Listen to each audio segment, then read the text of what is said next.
¿Qué tal, chicas? Sean bienvenidas al programa Historia por Pares. Mi nombre es Diego y en la sesión de hoy vamos a hacer lo que es proteínas, que correspondería a la sesión número 11 de su clase teórica de química.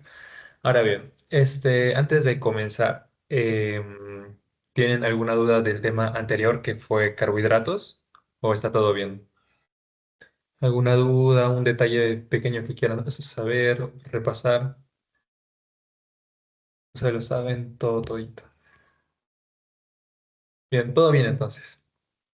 Entonces, vamos a comenzar con lo que es proteínas. A ver, lo voy a presentar. Ya. Una breve, como tal, explicación o introducción. Como sabemos, chicos, o bueno, chicas, tenemos carbohidratos, proteínas, lípidos, ácidos nucleicos, etcétera. Ahora, cada uno está compuesto por unidades más pequeñas porque estas ya son macromoléculas. Por ejemplo, cuando hablamos, por ejemplo, de los carbohidratos, ¿no? De los azúcares, tenemos a la glucosa como tal, la cual está formado de monosacáridos.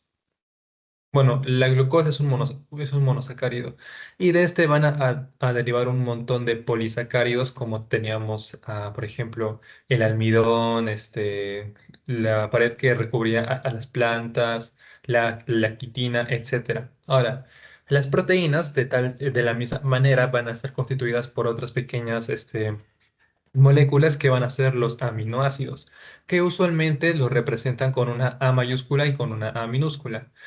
Ahora, cuando hablemos de lo que son los lípidos, estos van a estar formados por ácidos grasos, y cuando hablemos de ADN, estos van a estar formados tanto por estos nucleótidos, que vendría a estar constituido por su azúcar, que es su pentosa, su grupo fosfato y su base nitrogenada, ¿no? Entonces, en el tema de hoy vamos a hacer lo que es proteínas, y como les mencioné, está constituido por aminoácidos. Entonces vamos a arrancar por esa partecita. A ver, aminoácidos, chicos. Como tal, estos son los compuestos esenciales de bueno, de las proteínas que forman los tejidos, las enzimas y otros compuestos imprescindibles del organismo. Por ejemplo, tenemos a la sangre.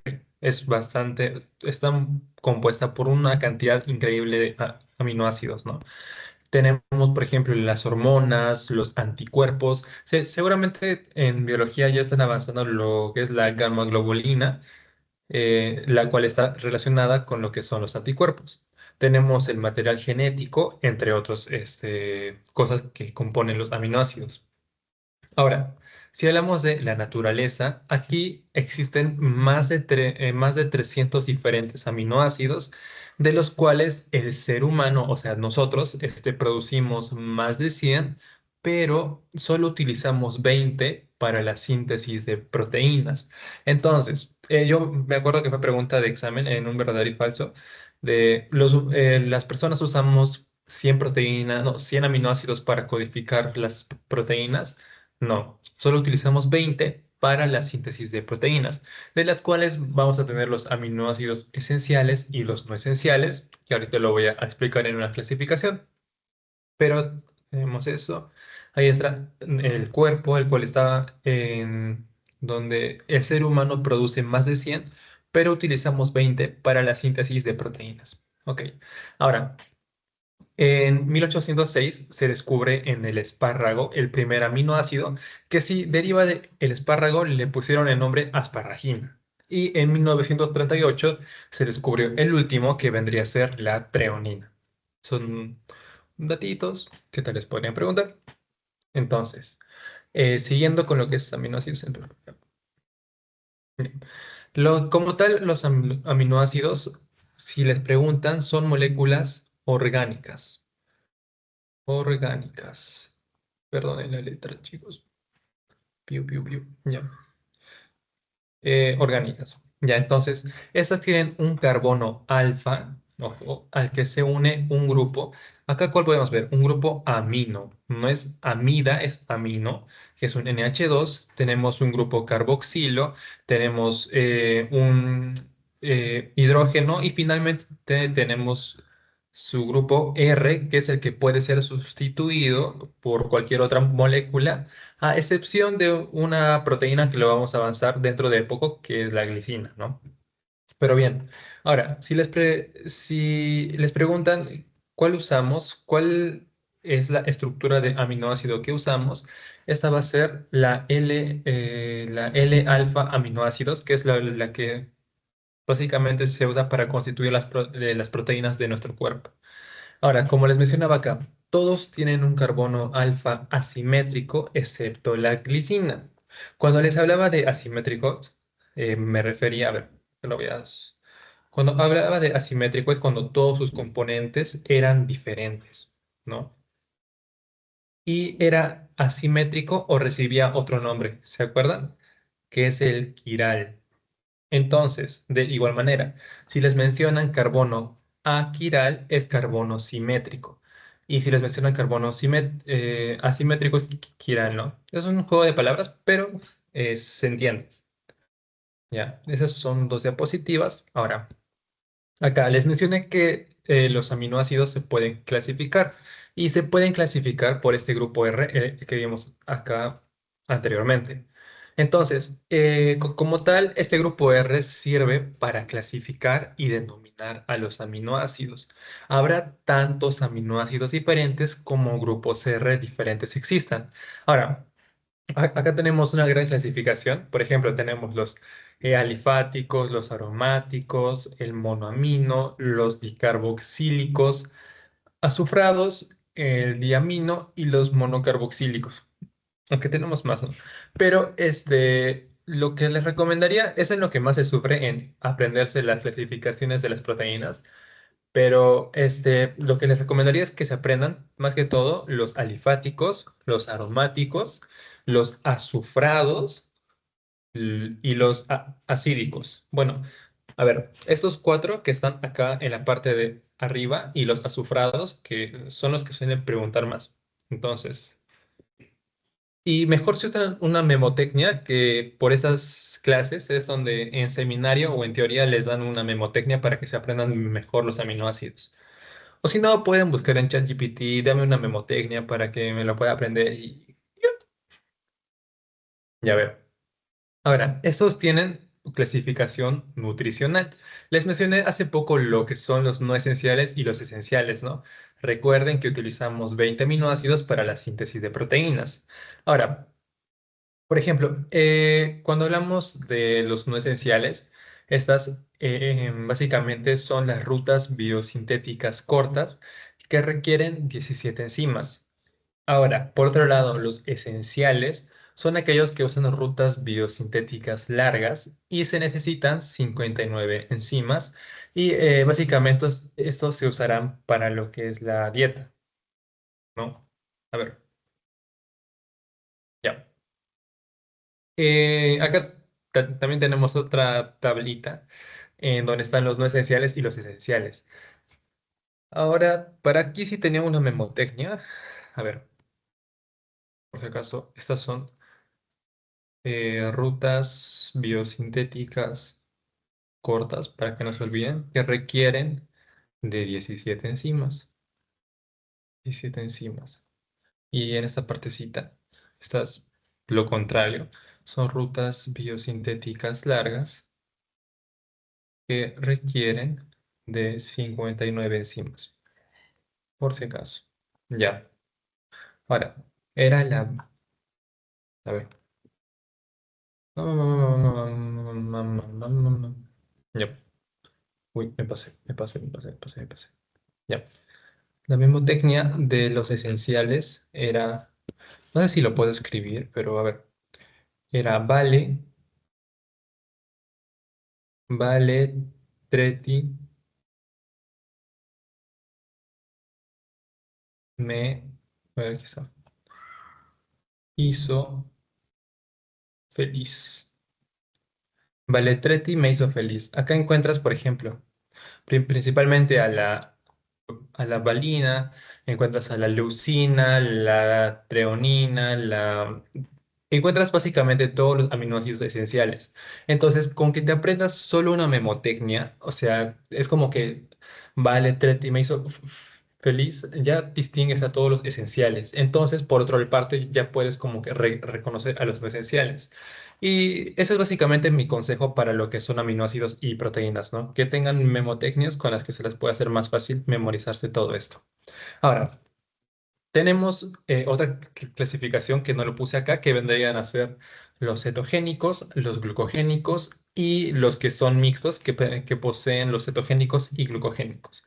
Ahora, si les hablo de cetogénicos, chicos, estos son degradados a acetil-CoA o acetil-CoA para dar cuerpos cetónicos. Entonces, acá lo voy a poner. Tenemos su clasificación si son cetogénicos, glucogénicos, y cuando son mixtos, porque poseen a estos dos. Entonces, la principal función del cetogénico es dar cuerpos cetónicos, mediante la degradación de acetil-CoA o acetoacetil-CoA, mientras que los glucogénicos, al igual que los cetogénicos, estos degradan intermediarios del piruvato o del ácido cítrico para dar glucosa. Entonces los cuerpos glucogénicos que me dan glucosa. Y el mixto me da tanto cuerpos cetónicos como glucosa. Ahora, ¿cuál se encuentra en los cetogénicos, chicos? En los cetogénicos se encuentran la doble L, que vendría a ser la leucina y la lisina. Y en el mixto se encuentran unos cuatro, que si no estoy mal, son la fenilalanina, la treonina,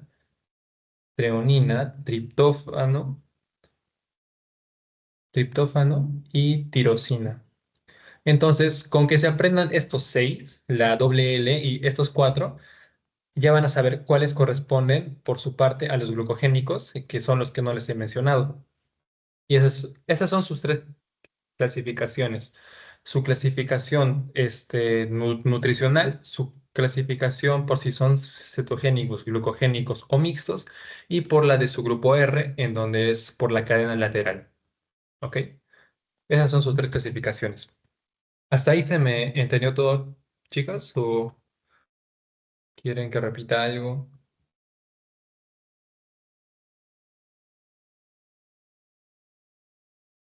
¿O todo bien?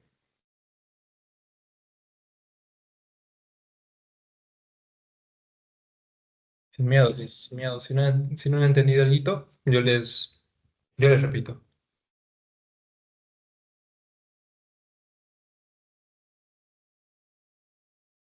Creo que todo bien, ya. Entonces, pasamos con lo que son las propiedades de los aminoácidos. A ver, en el interior celular, los aminoácidos predominan en su forma de ion dipolar o de Swiderion, que es esa partecita que le he puesto ahí. No sé por qué no sale su nombre, pero bien. Básicamente aquí la carga va a ser neutra. Acuérdense de eso, chicos. La carga va a ser neutra. Ahora, si hablamos de sus propiedades netas, tenemos primero el alto punto de ebullición. De segundo, tenemos la insolubilidad en solventes orgánicos. Ahí, bueno, me olvidé de poner la imagen. Ya, insolubilidad en solventes orgánicos. Tenemos la solubilidad en agua por su dipolaridad y este puede actuar como ácido o como base. ¿Alguien recuerda cuando actuaba en medio ácido y medio básico el nombre que recibía? Que lo avanzamos en la tercera clase, si no estoy mal. Anfotero. Fóter. Perfecto. Gracias. Entonces, ya.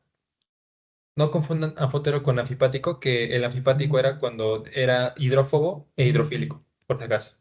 Ya, entonces seguimos. Ya, ven. A ver, a ver, a ver. Ya, acá. Por ejemplo, tenemos que los aminoácidos poseen modificaciones post-translacionales y las modificaciones post-translacionales o también llamadas post-traduccionales son modificaciones o alteraciones químicas que son reversibles o irreversibles que se dan ¿en dónde? Estos se dan más que todo en la cadena peptídica de las proteínas eucariotas durante o después de su traducción, que les voy a explicar en un momento el proceso de cómo se forma la proteína mediante los aminoácidos. Y básicamente esto se da aumentando considerablemente la diversidad funcional de las proteínas celulares. Entonces, a ver, lo que les acabo de explicar, modificación post-translacional. Esto lo vi en su PPT, entonces se lo estoy como que mencionando por si acaso, por si les preguntan. Mejor lo escribo. A ver, modificación post-translacional o también llamada post-traduccional, post-traduccionales. Traducción es el proceso por el cual se crean las proteínas. Ahora, estos básicamente son modificaciones o también llamadas alteraciones en las que pueden ser tanto por su parte reversibles o irreversibles que se dan en dónde? Se dan en la cadena peptídica. En la cadena peptídica durante o después de su traducción, que básicamente sería la biosíntesis. Ahora, esto aumenta considerablemente la diversidad funcional de las proteínas celulares. Entonces, eso es lo que vendría a ser las modificaciones post-translacionales, que están en su PPT y que hasta los más mínimos detalles pueden preguntarles en su examen, chicos. Ya, ahora acá.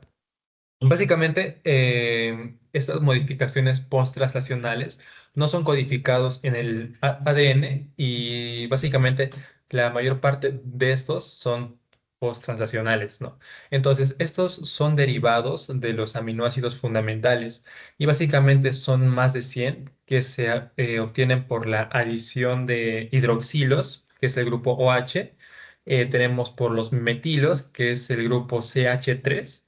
Tenemos por los carboxilos, que es el grupo COOH, o ácido carboxílico también es lo mismo, y por los fosfatos, que vendría a ser el PO3. Esa es la modificación post-translacional. Ahora, los aminoácidos poseen un punto isoeléctrico, al igual que las proteínas, ¿no? Entonces, el punto isoeléctrico, chicos, vendría a ser, primero que todo, el pH. Pero, ¿qué forma de el pH? Este es el pH en el cual un aminoácido no migra en un campo eléctrico, se mantiene en un punto en donde no se va ni a más ni a menos, ¿no? ¿Y esto por qué? Porque no tiene carga y por lo tanto no es atraído ni por el ánodo ni por el cátodo, y por eso se va a llamar un punto isoeléctrico, que vendría a ser una de las propiedades de los aminoácidos. Ahora, les mencioné la glicina, ¿no? La glicina que era básicamente la que era simétrica o también llamada aquiral, que acá lo voy a poner, simétrica o aquiral o aquiral.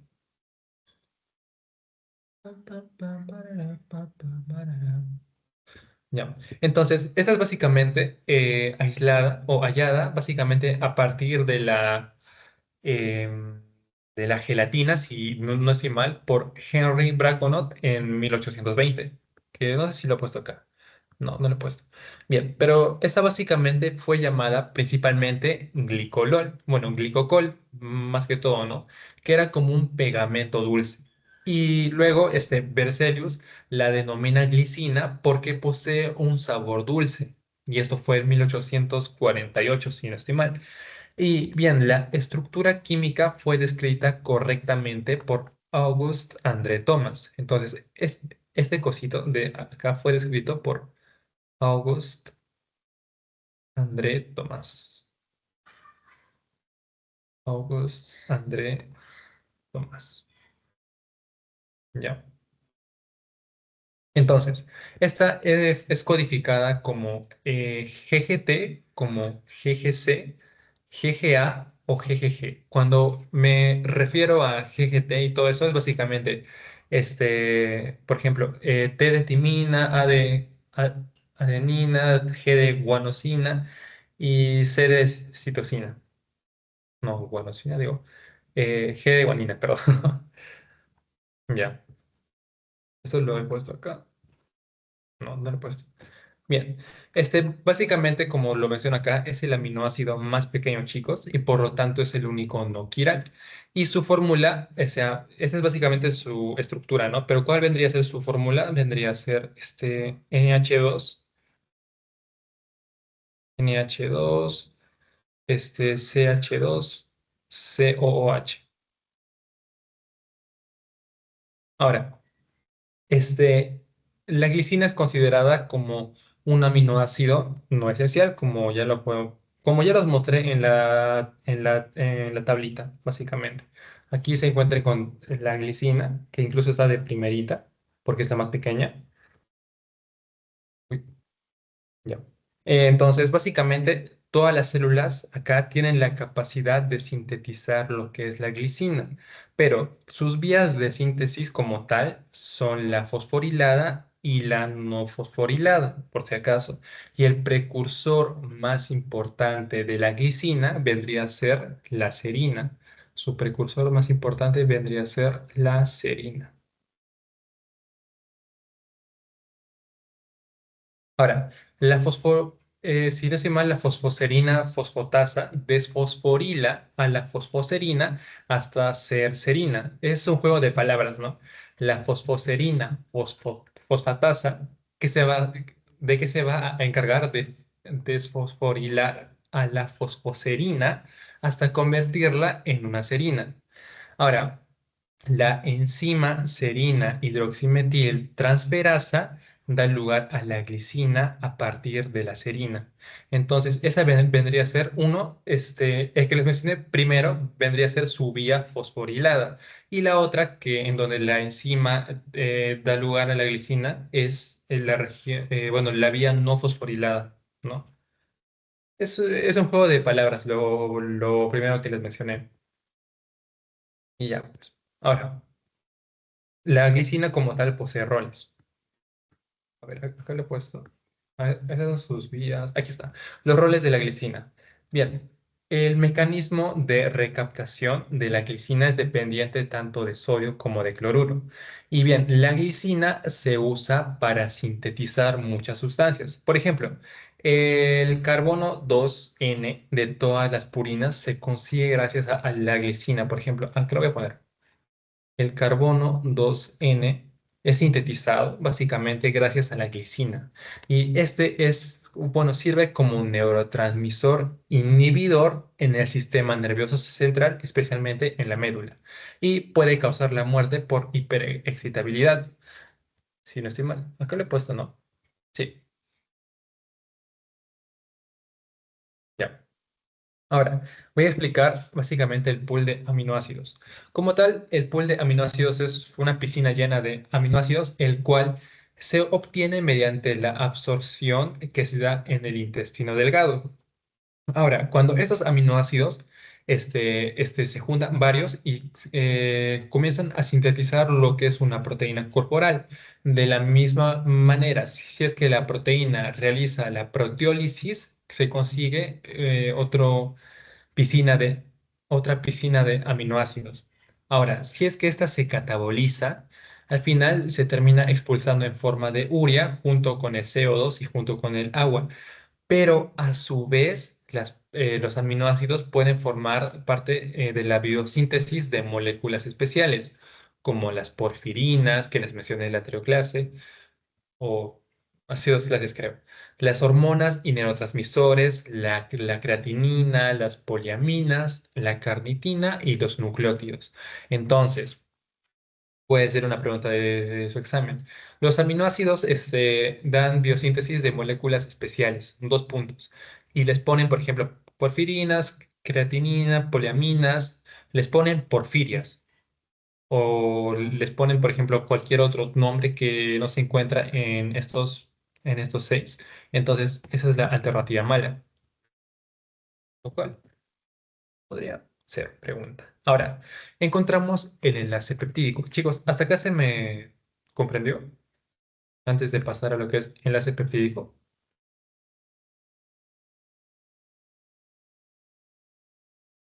¿o no?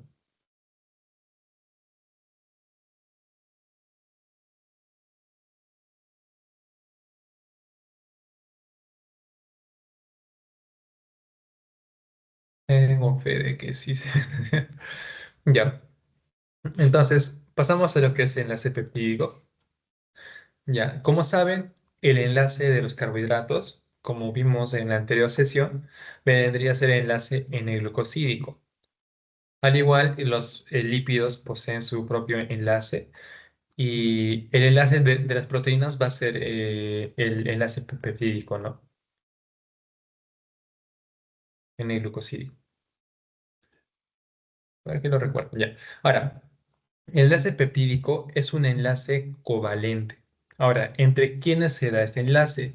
Se da entre el grupo amino de un aminoácido, que acá le he puesto, entre el grupo amino de un aminoácido y el grupo carboxilo del otro aminoácido.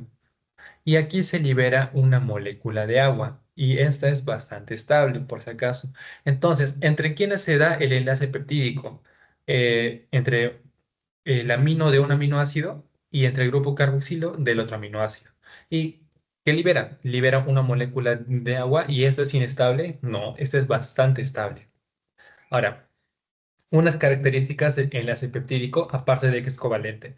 Es un enlace de tipo amida, ojo, de tipo amida, no lo confundan. Es un enlace planar, planar como tal. Aquí los electrones de los átomos que participan en el enlace están girando en un solo plano. Y este, como les mencioné, es un enlace covalente con características de doble enlace, porque acá posee su doble enlace, acá posee su doble enlace. Entonces, tiene esas características. Y como estas producen una molécula de agua muy estable, este enlace peptídico es muy resistente como tal. Ya. Ahora, los péptidos, chicos.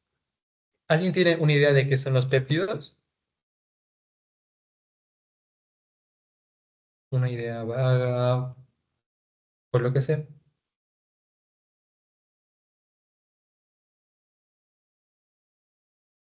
Creo que no. Ya, a ver. Ya. Básicamente, chicos, los péptidos, para que se conforme una proteína, se necesitan mínimo 50 aminoácidos. ¿Y qué pasa cuando no se llega a esos 50 aminoácidos? ¿Qué se forma? Se forman los péptidos. Entonces, ¿cuál sería la definición de péptidos? Es la unión de un bajo número de aminoácidos que da lugar a un péptido. Ahora, estas se pueden clasificar en grupos. ¿Se recuerdan de los monosacáridos, disacáridos, polisacáridos? Bien. Ahora, un dipéptido vendría a ser la constitución por dos aminoácidos, porque del prefijo 2. Tenemos los oligopéptidos, oligo que viene del prefijo poco, entonces constituida de 3 a 10 aminoácidos. Y un polipéptido está constituido por más de 10 aminoácidos como tal. Y para considerarlo, acá le he puesto creo. Ya, para considerarlo como proteína, el número de residuos, o sea, aminoácidos dentro de una cadena polipeptídica, debe ser de 100 a más. Y hay escuelas que lo consideran de 50 a más residuos. En el caso de la universidad, lo toma como el valor de 100 a más. Entonces, ese es el que deben aprenderse. Que si tiene de 100 aminoácidos para arriba, ya va a ser considerado una proteína. ¿No? Por ejemplo, a mí me enseñaron en una academia aparte que está constituido por 50 aminoácidos, pero esto es el valor que toma la universidad, que es el de 100, por si acaso. Ahora, ¿cómo está representado convencionalmente? ¿Ven estos colorcitos? Bien, estas son distintas estructuras y básicamente esta se encuentra conformada por alanina, alanina, lisina, alanina, glicina, lisina. Y entonces, esta vendría a ser la A, la G, E, L, G. Pero estos son sus nombres, porque si les piden con unas letritas, vendría a ser la... A ver, lo voy a poner con otro color mejor. Alanina, lisina, alanina, glicina, lisina y glutámico. A ver, con color rojo. Ya. Vendría a ser la A, K, A, G, K y E. Ok, por si acaso. Ahora, ahora les voy a hablar de lo que son netamente proteínas. Desde que ya hablamos de aminoácidos, péptidos y ahora pasamos a lo más de lo más que son las proteínas. Primero, este posee su prefijo protei o proteu, que básicamente significa lo primero o lo más importante. ¿Dónde está mi puntero? Mi puntero, ya, aquí está. De protei, que vendría a ser el prefijo de proteu, que es lo primero o lo más importante. Estos componen el 18% de la masa celular. Ojo. Y al igual que todo lo que hemos visto, este posee roles importantes, ¿no? Que acá lo he puesto si no estoy mal. ¿O no? ¿He puesto roles? No, no he puesto roles. Pero bien, los roles de la proteína, chicos, son catálisis enzimática, transporte y reserva de iones y moléculas, es estructural, o sea que forma estructuras como tal, tiene funciones de inmunidad, porque les mencioné hace un ratito lo de la gamma globulina que funciona como anticuerpo, por ejemplo. Tenemos que es hormonal, o sea que sirve para formar hormonas y tiene un control en la expresión génica por si acaso. Ahora, ¿cuál es la definición más apropiada para lo que son las proteínas? Es esta definición que he puesto acá y que también le he subrayado. Básicamente, las proteínas es una secuencia de aminoácidos unidos por enlace peptídico que adquiere una estructura única y precisa en el espacio que le permite cumplir una función. Ahora, ¿esto por quién está dicho? Esto está dicho por el científico Thomas E. Creighton en 1985, si no estoy mal. Y sin embargo, hubo otro científico que le añadió un plus, ¿no? Que básicamente hay un grupo de proteínas que no se pliegan por completo o solo si se les necesita, que son las proteínas desordenadas. Y esto es dicho por Kate Dunker, Richard Iwaki, si no estoy mal, en 2011, ¿no? Y eso no lo he puesto en la PPT, por si acaso, ¿no? Lo que les mencioné. Ahora, tenemos el plegamiento de las proteínas. ¿Hasta acá alguna duda, chicos? Todo bien.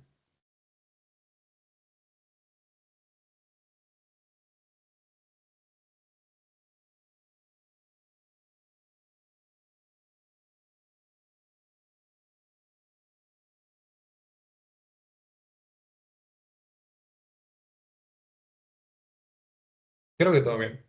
Bien, chicos. Entonces, ahora, ¿cómo se da el plegamiento de las proteínas?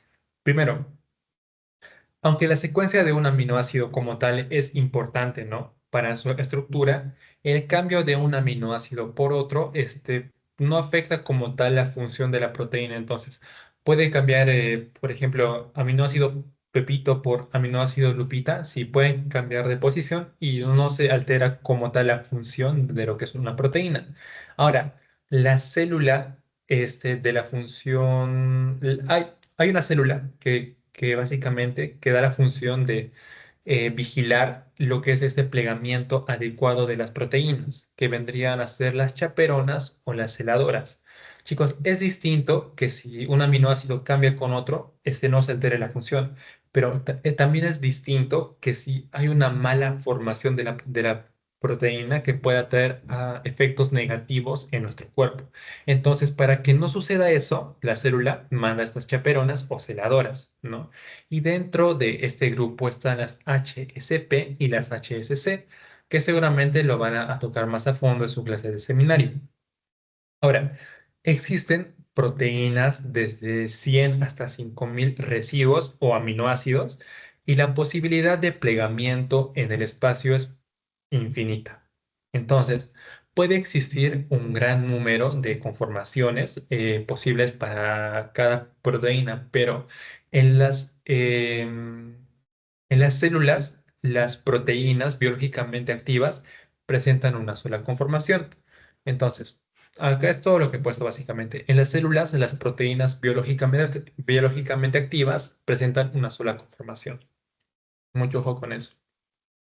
Ahora, hay que recordar que las proteínas forman estructuras. Tenemos estructura primaria, secundaria, que se divide en alfa y beta. Tenemos la terciaria y la cuaternaria, que estoy a punto de explicarles hasta ahorita. ¿Tienen alguna idea de las estructuras? ¿Alguna definición de cualquiera de las cuatro?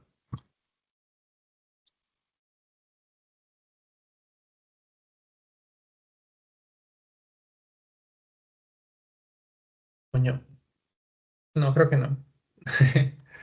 O no sé, a ver. Un segundo.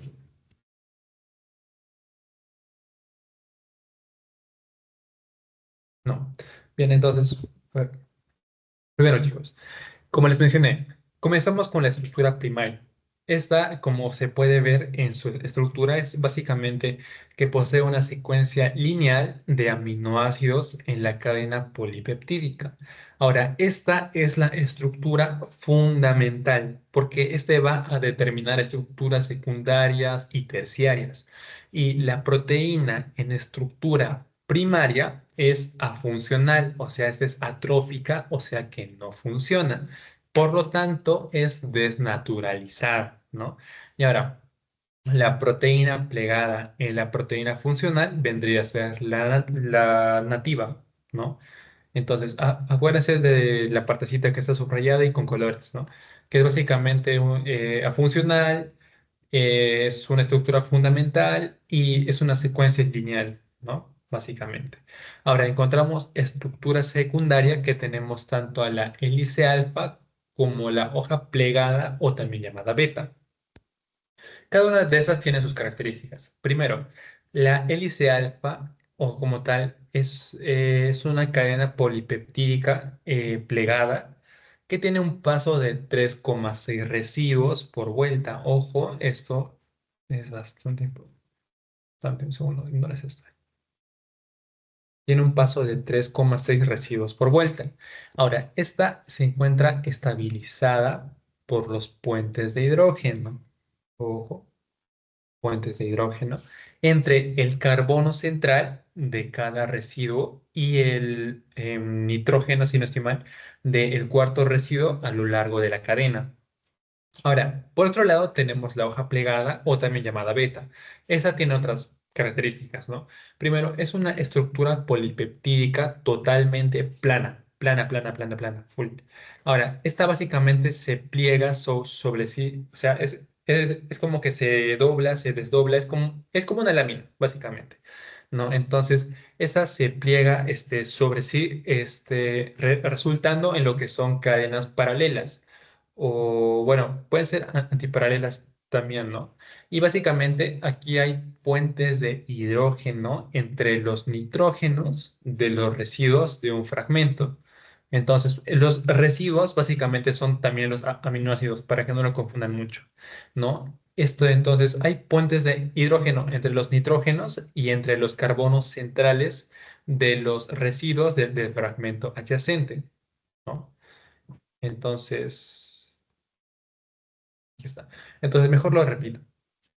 La hoja plegada beta es totalmente plana y posee los puentes de hidrógenos entre los nitrógenos de los aminoácidos de un fragmento y entre el carbono central de los residuos del fragmento adyacente, ¿no? Es como que el fragmento complementario, básicamente. Y ahora, si poseemos estructura secundaria y terciaria, ¿por qué no poseer una terciaria? Ahora, la terciaria, básicamente, aquí la cadena polipeptídica, si no estoy mal, tiene un plegamiento mayor, ¿no? Es lo que he subrayado ahí. Y por lo tanto, se hace más compacta y posee uniones precisas en 3 dimensiones. Ahora, un segundo. Este posee grupos polares en su superficie, ¿no? Y los hidrófobos se encuentran al interior de la proteína. Entonces, por fuera, ¿qué posee? Posee grupos polares. Y por dentro, ¿qué posee?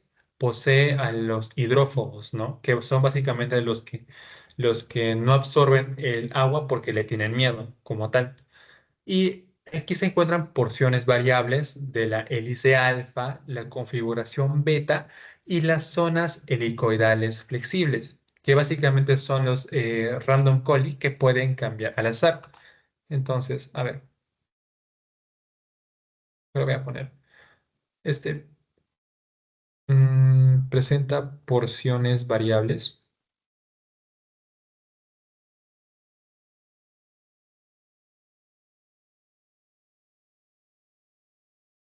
¿Porciones variables de qué? De hélice alfa, de la configuración beta y presenta sus zonas helicoidales flexibles. Zonas helicoidales flexibles. Ya. Y como tal. Y esas pueden estar dispuestas o cambiar al azar. Ahora, finalmente tenemos a la última estructura que vendría a ser la estructura cuaternaria.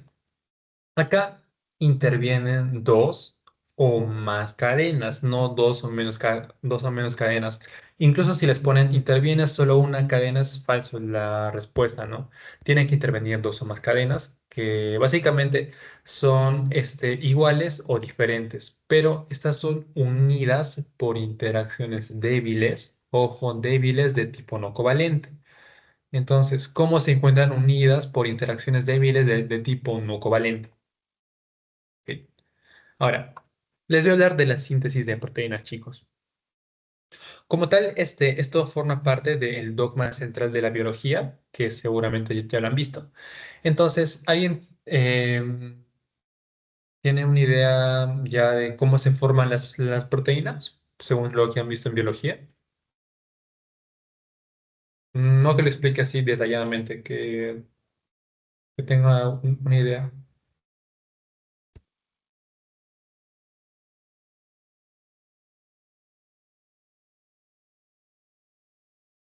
O no.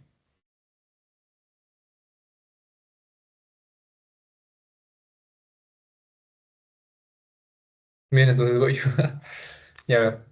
Están tímidos, chicos. Ya, mira, primero, la transcripción, chicos, es el primer proceso, porque en esa etapa la información genética del ADN se copia a una molécula de ARN mensajero. Y es como podemos ver, por ejemplo, que termina en ARN mensajero, ¿no? Y ahora, la transcripción ocurre en el núcleo de la célula, ojo, en el núcleo, y utiliza enzimas llamadas ARN polimerasas. ¿Para qué? Para crear la copia de ARN mensajero. Por ejemplo, tenemos el ADN que utiliza la ARN polimerasa para que ésta pueda salir fuera del núcleo hacia lo que es el citoplasma, ¿no? Y por aquí se encuentra la membrana nuclear, que es distinto que la membrana celular. Ojito. Y ahora se da el proceso de la traducción. Primero va la transcripción, luego va la traducción. Acá, una vez que el ARN mensajero, chicos, se ha producido, acá qué pasa, se transporta al citoplasma de la célula, ¿no? Es como que sale para afuera. Entonces, acá se encuentra con lo que son los ribosomas. Ahora, los ribosomas, ¿qué hacen? Son estructuras celulares encargadas de leer la información de ARN mensajero y utilizarla para construir lípidos. No, mentira, proteínas. Entonces, en la traducción se unen los aminoácidos de acuerdo con el código genético que se encuentra en el ARN mensajero. Por ejemplo, si el ARN mensajero tiene la información de codificar a la proteína pepito, la ribosoma no va a construir a la ribosoma Juana. No. Entonces, si es Pepito, sale Pepito. Si es Juana, sale Juana. Y así con cada codificación de aminoácidos que ella tuvo en el ARN mensajero, ¿no? Como tal. Y entonces, hasta ahí está todo bien, creo. Entonces, básicamente existe lo que es, antes de hablar de proteína prion, me estoy olvidando algo. De las proteínas conjugadas. Chicos, una vez que terminan de salir las proteínas, estas se unen al retículo endoplasmático y finalmente son transportadas por lo que es el aparato de Golgi. Entonces, Acá se puede conjugar con un montón de grupos prostéticos, ¿no? Tenemos a la apoproteína, que es la proteína que se encuentra inactiva, ¿no? Infuncional, etcétera. Bueno, afuncional, mejor dicho. Entonces, cuando se une a su grupo prostético, que puede ser glucosa, lípidos, nucleótidos, forman lo que son las glicoproteínas, lipoproteínas, metaloproteínas, que les mencioné, los nucleoproteínas y las cromoproteínas. Son cinco, por si acaso. Glico, lipo, metalo, núcleo y cromo. Todo termina en proteínas, básicamente. Ahora, les hablo de la proteína prión. La proteína prión es básicamente las que causan las enfermedades prión y esta puede ser tanto por enfermedades genéticas, enfermedades infecciosas, o sea que nos infectaron, y enfermedades idiopáticas. ¿Y qué causa esto? Es básicamente un defecto en el plegamiento de la proteína. Por eso existen las chaperonas o celadoras, ¿se acuerdan? Entonces, estas básicamente tienen una conformación alfa, que es la PRPC, y esta se transforma en la conformación beta, que es la PRPSC. Esa vendría a ser el defecto de la proteína prión. ¿Y qué consecuencias tiene? Primero, tiene consecuencias de la proteína no funcional. Si una proteína no te funciona, es porque ya no te sirve, ¿no? Y por lo tanto es una proteína que por gusto se acaba de sintetizar. Por ejemplo, actúa sobre las proteínas normales y las codifica. O sea, este es tan malazo, o sea, es como que egoísta, que encima de nacer mal, te va a dañar otras proteínas, ¿no? Otras proteínas así a lo brutal. Y encima, o sea, aparte es resistente a la destrucción. O sea, nace mal, te daña otras y cuando lo quieres matar, se pone duro. O sea, es resistente a la destrucción fatales. Ahora, cuando hay, esta básicamente genera o se encuentra cuando hay un acúmulo de la proteína en las células nerviosas y por lo tanto hay formación de oquedades en la célula, ¿no? Y también causa, como les mencioné, la disfunción, el daño celular y si hablamos de una patología así fija, es encefalopatía espongiforme a causa de la proteína prión, por si acaso. Y no, y estas son las funciones de las proteínas que básicamente todo esto es inhibido por la proteína prión. Ahora, al igual que los carbohidratos, de lo que les hablé en la anterior clase, las proteínas también poseen un valor biológico. Un segundo, voy a prenderle algo.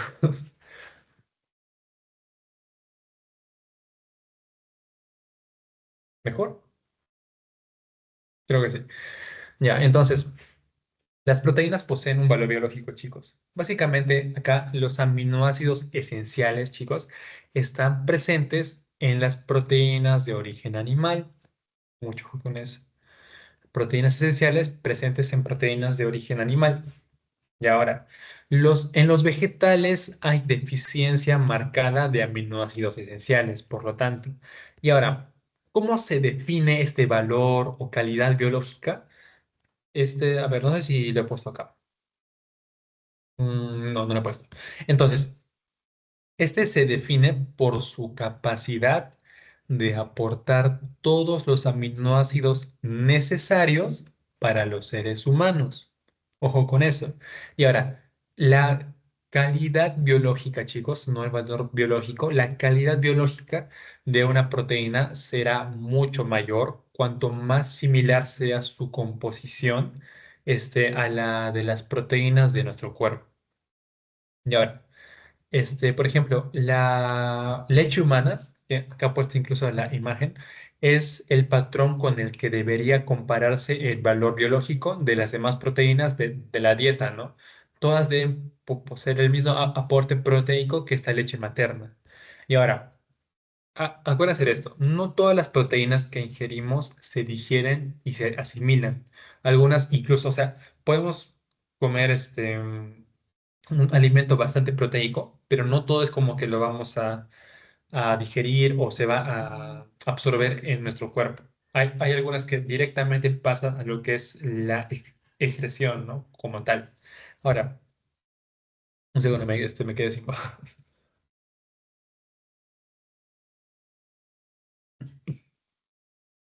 La utilización neta, chicos, de una determinada proteína o el, tiene otro nombre, o el aporte proteico neto es la relación entre, ¿cuál? El hidrógeno, carbono, oxígeno o nitrógeno. Entre el nitrógeno, chicos, que contiene y el que el organismo retiene, no sé, que nosotros retenemos, básicamente.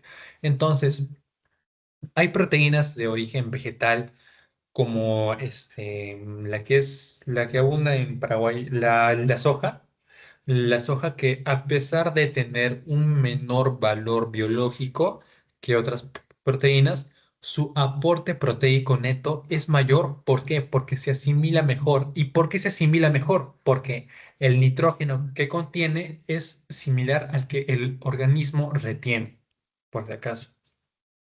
Ahora, mencionando la anterior clase, ¿recuerdan que había una necesidad mínima necesaria para los carbohidratos? Bien. ¿Alguien recuerda los valores o no mucho?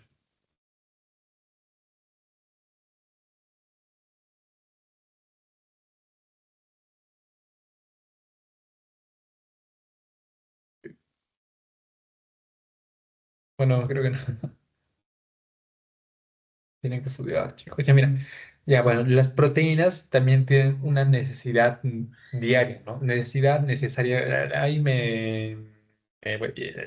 bueno, necesidad diaria. Esta básicamente se encuentra en relación a la necesidad de proteínas. ¿Y esto de qué depende? Depende primero de la edad. Por ejemplo, a una menor edad necesitamos una mayor cantidad de proteínas. A una mayor edad, ya cuando estamos ya más viejitos, ya no necesitamos tantas proteínas como tal, ¿no? Porque al principio, en la infancia, cuando somos niños, lo necesitamos para desarrollarnos, para crecer, pensar, todo. Entonces, también depende de la etapa del crecimiento, del estado de salud. Por ejemplo, si nos encontramos igual enfermos, vamos a necesitar una mayor cantidad de proteínas que a diferencia de una persona sana. ¿Y cuál es el valor biológico proteico? El que se necesita por día básicamente es de 0,8 gramos por kilo al día. Por ejemplo, si yo peso, ¿cuánto? No sé, lo clásico, ¿no? Es que son unos 70 a 80 kilos, por ejemplo. Entonces, básicamente es 0,8 por 70 kilos. Básicamente, el aporte sería de 56 gramos al día. Y así dependiendo del peso de cada persona, ¿no? Entonces, es ahí lo que he puesto. Y esto va aumentando, por ejemplo, si una persona, bueno, si una mujer se encuentra embarazada, si una mujer se encuentra en un periodo de lactancia hacia su bebé. Y ahora, ¿en dónde se encuentra una mayor cantidad de proteínas? Si hablamos de vegetales, se encuentra en mayor proporción en semillas de girasol crudas y si hablamos de ya de origen animal, tenemos a la clara del huevo que posee un mayor aporte proteico, ¿no? Que tiene una mayor cantidad de proteínas, mejor dicho. Y ya solo faltan dos diapositivas, chicos. Primero tenemos el aminoácido limitante. Limitante porque, no porque sea limitado, porque tiene otra definición. Entonces, chicos,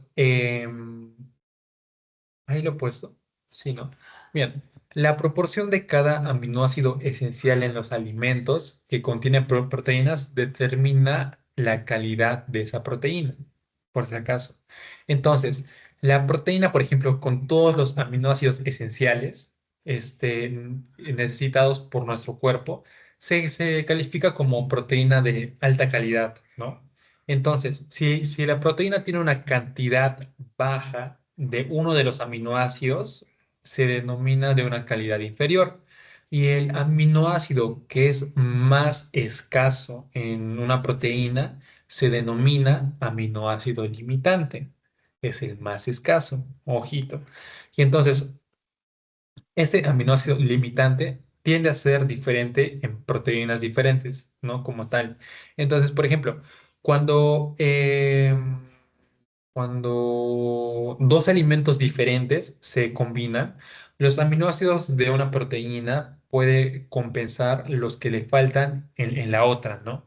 Y eso se llama complementación proteica. Por ejemplo, podemos estar consumiendo lo que les mencioné, una clara de huevo con un alimento muy bajo en proteínas. Entonces, acá, como que lo que le falta a uno lo complementa la clara de huevo y por lo tanto hay una complementación proteica, ¿no?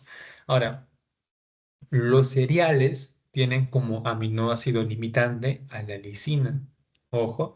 Entonces, este puede combinarse con carnes o con legumbres para tener una complementación proteica, como les acabo de mencionar. Y ya para terminar, les menciono el consumo de proteínas en el Perú. Primero, este, el consumo de alimentos en Perú, para comenzar, no es suficientemente balanceado. Entonces, la de mayor consumo en el Perú es la carne de pollo, como tal, que posee unos 17,4 kilogramos al año que es consumida, básicamente. Luego va la carne de vacuno, o sea, de res o de vaca, que son unos 5,1 kilogramos al año consumido en personas. Si hablamos del ámbito geográfico, la zona urbana consume más proteínas que la zona rural. Por otra parte, tenemos a la región natural, en donde la costa es la que consume una mayor cantidad de proteínas frente a la sierra, que posee unos 8,5 kilogramos al año por persona. Ahora, según el estrato socioeconómico, si hablamos de quintil 5 o quintil uno, el quintil 5 es el que son más pudientes básicamente. Y mientras que el quintil uno son los que se encuentran en la tabla más baja en cuanto al nivel socioeconómico, ¿no? Entonces, las del quintil 5, como poseen un mayor estrato socioeconómico, consumen mayor cantidad, que vendría a ser 30,9 kilogramos al año. Y las del quintil uno es básicamente 3 kilogramos al año, ¿no? Y acá tenemos a Patricio llorando de impotencia. Entonces, eso vendría a ser la sesión de hoy, chicos. Ahora, si tienen algunas dudas sobre la sesión de hoy, o pasamos con el post-test.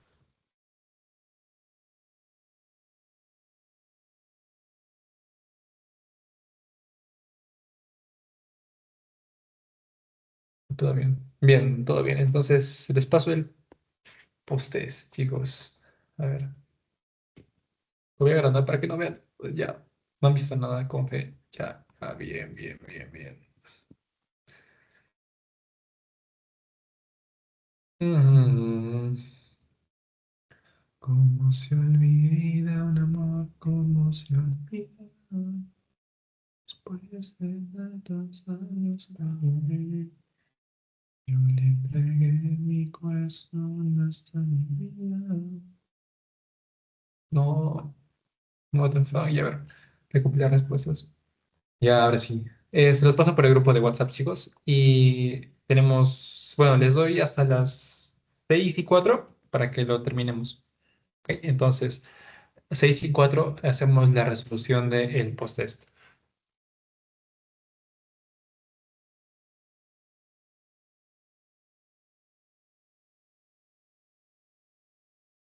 ¿Saben cuál es mi obsesión semanal musical? Cuatro mentiras de Corazón Cerrado. Es buenísimo, recomendado por mi parte. Entonces, nos vemos en 2 minutos, chicos.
Mala noticia, mi gente. No mentira, ya. Ya, presento, a ver. ¿Saben cuál es el evento canónico de un chico que se deje la barba y de que le digan que no le das? O sea, se la bajan full, hermano. Ya, a ver, comenzamos. Primera pregunta. Indica el... ¿Ves? Sí, sí, sí le sabes. Ya. Entonces comenzamos. Indique la opción correcta en relación a aminoácidos. A ver, primer aminoácido descubierto fue la treonina. No, les mencioné que era de los espárragos, la asparagina, en 1806, si no estoy mal. Son los compuestos esenciales de los lípidos. El tema no tenía nada que ver con lípidos, entonces de descartada. ¿Usamos la L-beta aminoácidos? No. ¿Usamos la L-alfa aminoácidos? Que fue pregunta de examen, por si acaso. Y la que sí es la correcta. ¿En la naturaleza existen más de 300 diferentes aminoácidos? Sí. Ahora, marca cuál no corresponde a una estructura de los aminoácidos. Grupo amino pertenece, que está en la parte izquierda, ¿no? O bueno, desde el punto que lo quieran ver. Tenemos el grupo carboxílico o ácido que se encuentra en en el otro lado lateral. Tenemos al grupo que puede ser sustituido o R, que sí está bien, y el que el grupo carbonilo no tiene nada que ver. Aquí, ¿cuál falta? El hidrógeno, por si acaso. Ahora, ¿cuál es una característica de la glicina? ¿Es aminoácido esencial?